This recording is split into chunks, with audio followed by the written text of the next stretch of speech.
মই ভেৰগাঁও ৪৫ নং ভেৰগাঁও সমষ্টিত মই নিৰ্দলীয় প্ৰাৰ্থী হিচাপে প্ৰতিদ্বন্দ্বিতা কৰিব ওলাইছোঁ। ইয়াতে মোৰ ৰাইজে মোক উঠাই আনিছে। মই এজন সাধাৰণ ঘৰৰ ল'ৰা। ৰাইজে মোক ইয়াতে জয়যুক্ত কৰাৰ কাৰণে তাৰমানে আগন্তুক ইলেকশ্যনত মোক তাৰমানে জয়যুক্ত কৰাৰ কাৰণে ৰাইজে মোক দিছে। এই সুবিধাটো ৰাইজে দিছে আৰু ৰাইজৰ আশা মই আখৰে আখৰে পালন কৰিম বুলি মই তাৰমানে আগবাঢ়ি আহিছোঁ আৰু ৰাইজে মোক আগুৱাই লৈ যাব বুলি মই আশাবাদী। মই ৰাইজৰ কাৰণে ২৪ ঘণ্টা এনেও সমাজ সেৱাত মই ২৪ ঘণ্টা ৰাইজৰ ওচৰত মই থাকোঁ আৰু সেই ৰাইজেই মোক আগবাঢ়ি দিছে। সেইকাৰণে মই ৰাইজৰ যি অসুবিধা আছে, সমস্যাবোৰ আছে, এই সমস্যাবোৰ আগন্তুক দিনত মই সমাধান কৰিম। সেইকাৰণে ৰাইজে মোক আগবাঢ়ি দিছে।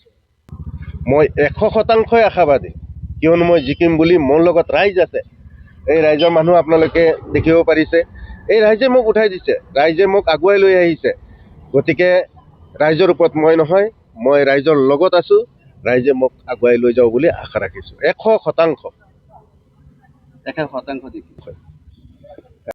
৪৫ নং ভেৰগাঁও সমষ্টি সকলো ৰাইজৰ কাৰণে মই অভিনন্দন জ্ঞাপন কৰিলোঁ, চবকে নমস্কাৰ জনালোঁ। আজি আমাৰ সুব্ৰত দা বহুত বছৰ তেওঁ আমাৰ কাৰণে লাগি মোটামুটি তেওঁ ৩০-৩৫ বছৰ কাল এনেকৈ খেদাই দিছে। কিন্তু তেওঁক আমি বিজেপিৰ পৰা টিকেট খুজিছিলোঁ, নাকচ কৰি দিছে। তাৰপিছত আমি মোটামুটি এতিয়া মোৰ বয়স হৈছে ৫০ বছৰ। আজিলৈকে চৰকাৰী আঁচনিটো বাদেই দিয়ক না, একোৱেই নাপাওঁ আমি। আমাকতো দূৰতে লাঠিয়াই দিয়ে আজিকালি পালি নেতাই জানে। সেই গতিকে আমি নিজৰ ভৰিত নিজে থিয় হ'ম বুলি আমি সুব্ৰত দাক সকলো ৰাইজে মিলি ভেৰগাঁও সমষ্টিৰে ৰাইজে মিলি ফালে তেওঁক আজি আমি নিৰ্দলীয়ত উঠাইছোঁ। তেওঁ নিশ্চিত জিতিব। 100-100 আমি পুৰা আশাবাদী।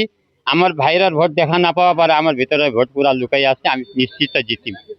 মই এইটোৱে ক'ম যে সুব্ৰত শীল ডাঙৰীয়া এজন একদম আমাৰ নিচিনা সাধাৰণ ঘৰৰ ল'ৰা, আৰু আমিও যিহেতু সাধাৰণ ঘৰৰ ল'ৰা, তো তেওঁ আমাৰ সকলো কামতে তেওঁ সহায় কৰে। যেনিবা তেওঁ বিভিন্ন সামাজিক কামৰ লগত জড়িত। আমি সৰুৰে পৰা তেওঁক দেখি আহিছোঁ। তেওঁ যিকোনো মুহূৰ্তত সামাজিক কামত তেওঁ দায়বদ্ধতা।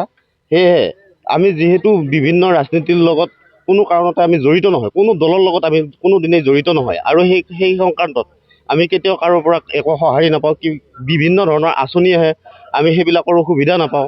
সেয়েহে আমি সুব্ৰত শীল ডাঙৰীয়াই আমাৰ ওচৰত আহিছে, আহি পেলাই তেওঁৰ মনৰ কথা ক'লে যে আমি এইবাৰ ইলেকশ্যন খেলিম। সেইকাৰণে আমি গোটেই যুৱ মঞ্চই মিলি তেওঁক সঁহাৰি জনাবলৈ আগবাঢ়িছোঁ। আৰু তেওঁৰ পূৰ্ণ বিশ্বাস আছে তেওঁ যদি জিকি যায়, আৰু আমাৰ বিশ্বাস আছে তেওঁ জিকিবই। জিকি গ'লে আমাৰ সকলো ৰাইজৰে কাম কৰিব।